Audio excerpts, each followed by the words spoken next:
Hi, Mickey Fulp, the Mercenary Geologist. Today I'm with a mate of mine I've known probably 10 years. We met via the internet, and this is Jordan Roy-Byrne, who writes a newsletter called The Daily Gold, and not really ever figured it out, but you write it once a week, but it's something I get in my mailbox every Sunday, and I always take a look at it.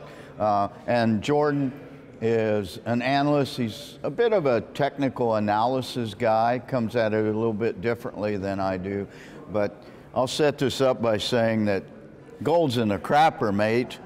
Yes. You know, it hit today, July 18th, it hit a 12-month low of 1222 when I looked at it this morning, and it's not far off last year's low of 1205. So is it going there, and what are the factors that are really putting gold down right now? You've got a couple, I've got a couple. You're first. Go ahead. Well, first things first, Mickey, it's great to be on camera with you together, because normally when I interview you, it's an audio thing. Yeah. Finally, our viewers get some eye candy out of us. I don't know if we're eye candy, but anyway, but we're on video, and usually we do podcasts. Yeah. So. More importantly, talking about the gold market, well, technically several months ago in the spring, it failed to break out. If you would draw a trend line from the 2001 low all the way up, it bounced off that trend line. The December 2015 low, which was around 1040 an ounce, the same trend line it bounced from December 2016. Right. And this May we broke below that trend line. So we lost the trend line, and we've lost all the moving averages. So that technically speaking, the trend is definitely down. Fundamentally speaking, I think the reason is, I mean, there's several reasons, but my belief is that real interest rates are really the main driver for gold, the main fundamental driver. When real interest rates are declining or they're negative. Well, they're negative in a good part of the world, right? When they're declining and negative, that usually favors gold. But the problem recently has been real interest rates have been rising or stable. You've had the Fed has been hiking rates, and short-term rates have been screaming higher. They've been surging higher the last couple years. And inflation has also been rising, but the rise in short-term rates has been as much, or in some cases has even outpaced the rise in inflation. So even though we have inflation, interest rates on the short side have been screaming higher over the last 2 years.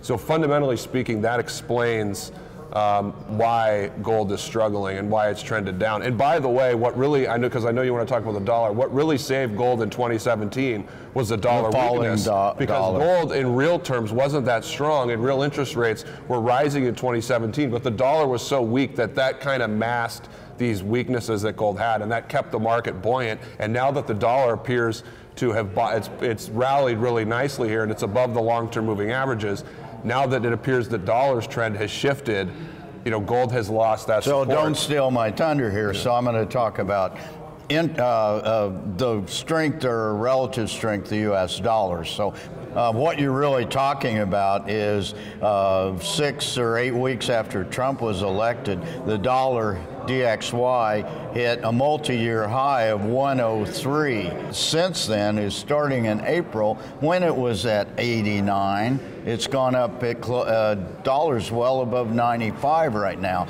And we do, as you well know, these correlation coefficients on a daily basis we track.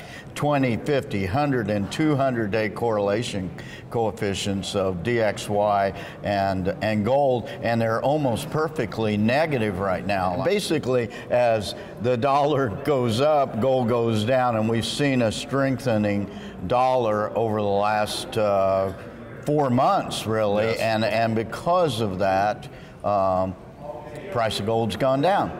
And then you have one other factor you want to talk about, and that's the stock market. Sure, yeah. In the big picture, if we look at every big bull market in gold, gold has outperformed the stock market during that period, with the exception, the only time it was different was the 85 to 87 period. We had a 3-year bull market after that terrible bear market in the early 80s.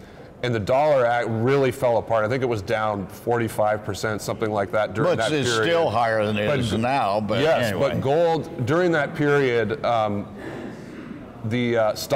was the only time when we had a bull market in precious metals. but precious metals were not strongly outperforming the stock market. And so what we've seen if you look at a chart and you're looking at gold or the gold stocks or silver and you want to compare them to the stock market, you don't get a really strong bull market in precious metals unless gold is strongly outperforming the stock market. And I think that speaks to the last couple of years because, look, it's not people like you and me that move the gold market. It's people. It's the buyers. It's the big money. It's they don't the invest paper market in London. Is what moves it up and down. And when now the bond market's recovering, the stock market's doing really well. When that's happening, they don't have a reason to put money in gold. When real interest rates are stable or rising, they don't have any reason to put money in gold. In the stock market, I mean, that's been strong. It looks like it's going to continue to move higher. And on the fundamental side, I've done a lot of historical research, and given where we are in the market, that leads me to think, when is this decline going to end? When are we going to get a real bull market? It's going to happen when the Fed stops hiking rates. It's going to happen at that point. And the Fed will stop hiking rates when there's problems in the economy and the stock market starts going down. They're going to keep hiking as long as the stock market goes up. When that stops, that's going to be when gold bottoms and really takes off. Okay, so geopolitical risk, gold, and two things in the world, safe havens for geopolitical risk or financial insurance, whatever you want to call it, gold and the US dollar. And really what we're saying right now is people are if there's any sort of risk safe haven fleeing out of the market or wherever it's going, the US dollar, it appears to me. Right. The other thing we got going on, it would be my second big point, is seasonality of the gold price. We are in the summer doldrums and we've done extensive work, and we know that sometime from late June to mid-August, we will hit a seasonal, if not a yearly, low for gold. And we've hit the yearly low right now, and I actually think it's going to go a little bit lower this summer. But it becomes a buying op for me for gold. I bopped over and bought a couple of maple leafs yesterday because, geez, at this price, how can you not? So anyway, there's four factors that we think is the reason that gold has been in the doldrums or in the crapper, however you want to say it. So when do you see it turn around? Can you put a time frame on it? I know you've said if this happens or when this happens. It's so different. I would focus on the Fed and their policy, and when they start to shift, when they stop hiking, I think that's going to be when it really, the point when they stop hiking and then they move to cutting rates, that'll be the point when gold is really going to start to take off. I think it could happen at some point next year. So unfortunately, we're going to have some more rough sledding, some more tough sledding over the next couple quarters. But once we get to next year, I think it's going to be really ripe for a great time to buy.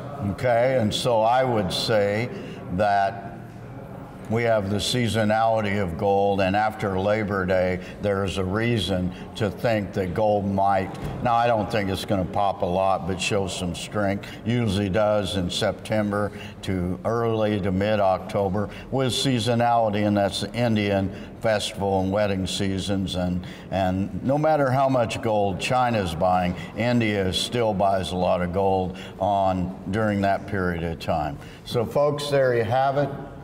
We've explained why we're in at least a short-term bear market for gold, but to me that just becomes a buying opportunity, especially if you're like me and you hoard gold.